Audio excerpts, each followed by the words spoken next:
Hello students. अगर आप accounts में जॉब सर्च कर रहे हैं और आपको जॉब सर्च करने में काफ़ी चैलेंजेस फेस करना पड़ रहा है, चैलेंजेस लाइक जो सैलरी आप ढूंढ रहे हैं वो सैलरी नहीं मिल रही है, इंटरव्यूज क्रैक नहीं हो पा रही है, जो जॉब प्रोफाइल आपको चाहिए, जो डेजिग्नेशन आपको चाहिए वो नहीं मिल पा रहा है। तो ये सब जो चैलेंजेस आपको फेस करने पड़ रहे हैं, तो इसे कैसे ओवरकम करना है, कैसे टैकल करना है और एग्जैक्टली कहाँ पे कमी है, उसको बेसिकली यहाँ पे आज के सेशन में हम इसको डिस्कस करेंगे सिंपल भाषा में।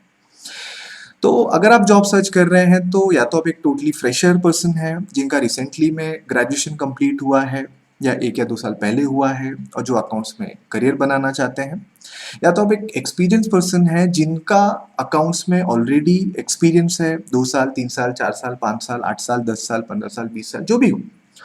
तो बेसिकली आपको जो है ये बेसिकली सिचुएशन कैसे टैकल करना है वो हम यहाँ पे आज के सेशन में डिस्कस करेंगे। इस टॉपिक को आगे डिस्कस करने के पहले मैं आपके साथ एक छोटी सी स्टोरी शेयर करना चाहूँगा। एक स्टोरी एक ऐसे पर्सन की जो जॉब सर्च कर रहे थे, उन्हें भी काफ़ी चैलेंजेस फेस करना पड़ रहा था, उन्होंने उस चैलेंजेस को कैसे ओवरकम किया। शायद इस स्टोरी में आपके सवालों के, आपके क्वेश्चंस के आंसर मिल जाए। तो जो पर्सन बेसिकली काम कर रहे थे वो एक ऐसी कंपनी में काम कर रहे थे जहाँ पे 400 से 500 एम्प्लॉय थे। उनका वहाँ पे डेजिग्नेशन था ऑफिस एग्जीक्यूटिव। ऑफिस एग्जीक्यूटिव उनका डेजिग्नेशन था, उनका जो काम था, जो जॉब प्रोफाइल था वो था वहाँ पे उन 400-500 एम्प्लॉयज़ को चाय सर्व करना, चाय बना के देना। तो वहाँ पे सबकी अलग अलग रिक्वायरमेंट थी, किसी को लेमन टी, किसी को जिंजर टी, किसी को ग्रीन टी। तो जो भी उनकी रिक्वायरमेंट थी वो वहाँ पे उनको जो है चाय सर्व करना, मॉर्निंग आफ्टरनून एंड इवनिंग, ये उनकी बेसिकली जॉब प्रोफाइल थी। उस कंपनी में उन्होंने 8 साल 10 साल 12 साल 15 साल काम किया। कुछ ऐसी सिचुएशन आई कि उनको वो कंपनी जो है छोड़नी पड़ी। अब कंपनी छोड़नी पड़ी। अब जॉब छोड़ने के बाद वो जॉब सर्च करने के लिए निकल जाते हैं। इसी बीच वो एक कंपनी में इंटरव्यू के लिए जाते हैं। वहाँ पे उन्हें same job profile, same designation offer किया जाता है। उस इंटरव्यू में उन्हें बेसिकली जो है वो जो कंपनी है उन्हें इंटरव्यू में चाय बनाने के लिए बोलती है। उन्हें बोला जाता है कि सर आपको 15 से 20 साल जो आपने काम किया है तो हमें आपको ऑफर लेटर या अपॉइंटमेंट लेटर देने के पहले हम देखना चाहते हैं या फिर टेस्ट करना चाहते हैं कि आप कितनी अच्छी चाय बना सकते हैं।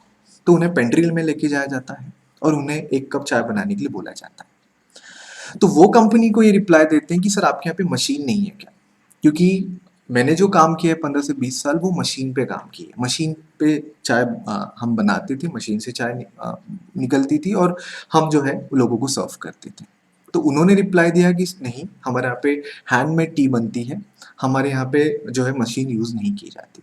तो उस पर्सन को उस दिन उस इंटरव्यू में ये फील हुआ कि इतने सालों से उसे जो लग रहा था कि वो चाय बना रहा था, तो वो चाय नहीं बना रहा था, वो चाय की मशीन ऑपरेट कर रहा था और उसे इस इंटरव्यू में एक्चुअल चाय बनाने के लिए पूछा गया। तो अकाउंट्स में चाय बनाने का मतलब है अकाउंट्स हैंडल करना, अकाउंट्स अप टू फाइनलाइजेशन, पूरा बैलेंस शीट प्रिपेयर करना, चाहे वो अकाउंटिंग स्टैंडर्ड से हो, इंडियन अकाउंटिंग स्टैंडर्ड से हो या आईएफआरएस से हो, चाहे टैक्सेशन पूरा हैंडल करना हो अप टू रिटर्न फाइलिंग, चाहे जीएसटी का काम हो, टीडीएस का काम हो, कस्टम लॉ हो, पीएफ हो, ईएसआईसी हो, फाइनेंस का काम हो। मतलब कंपनी ऐसे अकाउंटेंट ढूंढ रही है जो उस कंपनी का अकाउंटिंग हैंडल कर पाए। अब होता यह है कि जो लोग बहुत सालों से अकाउंट्स में काम कर रहे हैं वो किसी न किसी सॉफ्टवेयर पे काम कर रहे हैं, उन्हें एक स्टैंडर्ड प्रोफाइल दिया जाता है, वो उसी प्रोफाइल पे उसी सॉफ्टवेयर पे काम करते हैं। अब होता है कि वहाँ पे ये जो फाइनलाइजेशन का काम है, जो रिटर्न फाइलिंग का काम है, ये सब या तो सीनियर करते हैं या तो ऑडिटर करते हैं और कहीं ना कहीं ये चीज़ें उन्हें सीखने के लिए नहीं मिलती। अब यहाँ पे मुद्दे की बात है कि इस चीज़ का सोल्यूशन क्या है। तो सोल्यूशन ये है कि आपको जो चीज़ आता है, आपका जो एक्सपीरियंस है वो तो इम्पॉर्टेंट है ही है, लेकिन इससे कहीं ज़्यादा इम्पॉर्टेंट है कि आप जिस कंपनी में अप्लाई कर रहे हो, जिस कंपनी में आप जॉब के लिए जा रहे हो या इंटरव्यू के लिए जा रहे हो, उन्हें क्या चाहिए, उनकी रिक्वायरमेंट क्या है।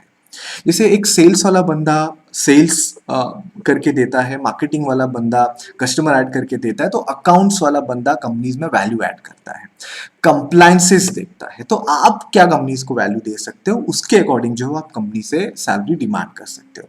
तो अगर आप जॉब सर्च कर रहे हैं तो जो भी लेटेस्ट जॉब वैकेंसीज आ रही हैं उनके आप जॉब प्रोफाइल स्टडी करिए। कंपनीज को एग्जैक्टली क्या चाहिए वो पढ़िए, वो समझिए और उसके अकॉर्डिंग आप अपने आप को प्रिपेयर करिए। अब आप ये पूछेंगे कि सर हम प्रिपेयर कैसे करें, वो स्किल कैसे हम डेवलप करें। आपके पास गूगल है, यूट्यूब है, वहाँ पे सर्च करिए, बहुत अच्छी अच्छी इंस्टीट्यूट है, ऑनलाइन है, आपके आसपास होगी। तो आपको बेसिकली पहले स्किल डेवलप करना है, वो चीज़ें प्रैक्टिकली अपडेट करना है और आप किसी भी कंपनी में फिर आप इंटरव्यू के लिए जाएंगे तो वहाँ पे आप बोल सकते हैं कि आप अकाउंटेंट हैं, ना कि आप सॉफ्टवेयर ऑपरेटर हैं। ना कि अब क्या है, सॉफ्टवेयर ऑपरेटर है। सॉफ्टवेयर तो आना ही चाहिए, लेकिन खाली सॉफ्टवेयर नहीं आना चाहिए, ओनली सॉफ्टवेयर नहीं आना चाहिए, आपको सॉफ्टवेयर के साथ में अकाउंटिंग भी आना चाहिए। क्योंकि अब वो समय है जहां पे आपको क्या आता है उससे कहीं ज्यादा इंपॉर्टेंट है कि कंपनीज को क्या चाहिए। करेक्ट है। तो अगर आप कंपनी की रिक्वायरमेंट फुलफिल करते हो तो आप प्लेन ग्रेजुएट हो या आप आईपीसीसी हो या फिर आप सीपीटी हो या आपका क्वालिफिकेशन कोई भी, वो मैटर नहीं करेगा। मैटर ये करेगा कि आपके पास क्वालिटी क्या है। तो क्वालिफिकेशन से ज्यादा क्वालिटी ज्यादा मैटर करेगी। तो अब आपके क्वालिटी को अपडेट करो, आपके स्किल को डेवलप करो, आप डेफिनेटली एक बेटर अकाउंट जॉब जो है वो आपको मिल सकता है। अगर आपको जो है अकाउंट जॉब रिलेटेड कोई भी आपको पॉइंट डिस्कस करना हो तो प्लीज़ आप कमेंट सेक्शन में मेंशन करिए। आपकी क्या क्वेरीज हैं, क्या चैलेंजेस हैं, डेफिनेटली मैं उसको रिप्लाई करूंगा। Thank you.